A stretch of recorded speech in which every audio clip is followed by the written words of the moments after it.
ABML morning update. Nifty remains range-bound in absence of major trigger with investors locking in profit at higher levels. Global markets. US equity markets pulled back from record levels on Wednesday as areas of the market that were hot to start the year lost steam. Dow slipped 0.94% while S&P shed 0.34%. Nasdaq remained an outlier, gaining 0.16%. Trump contributed to the market's losses on Wednesday. The president said that he will not permit defense companies to issue dividends or stock buybacks until firms address his complaints about the industry. Those comments sent defense stocks lower on the day.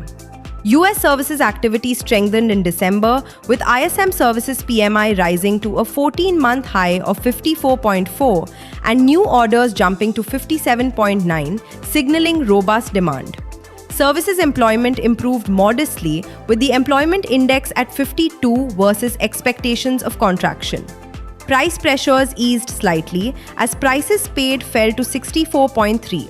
However, labor market indicators softened, with JOLT's job openings declining to 7.15 million from a revised 7.45 million, pointing to cooling hiring demand.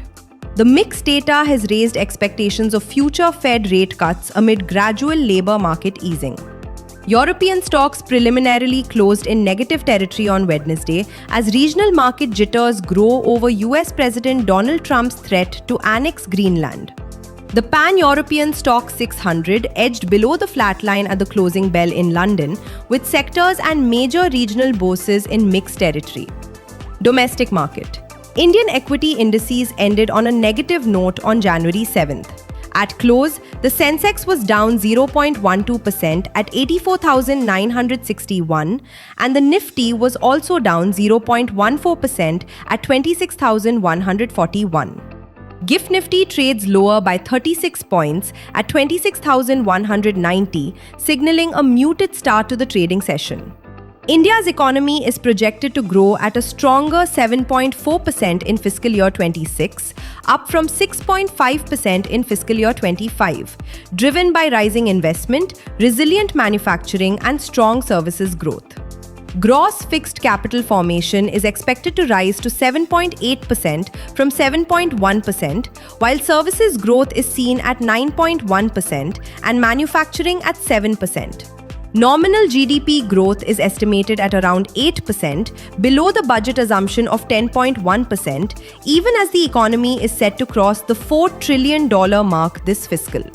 Growth in the second half of fiscal year 26 is likely to moderate to just under 7%, with private consumption partly offset by higher government spending and stable exports. Focus for the day. TRIL Q3 FY26 results. US initial jobless claims. Key corporate developments or policy actions. Tata Steel Q3 FY26 saw India production rise 11.4% to 6.34 million tons and deliveries grow 14.2% to 6.04 million tons, marking the company's best ever quarterly crude steel output and deliveries in India. Cipla said its supply partner Pharmathen International received a US FDA Form 483 with 9 observations after a November 2025 inspection of its Greece facility, and the impact is under evaluation.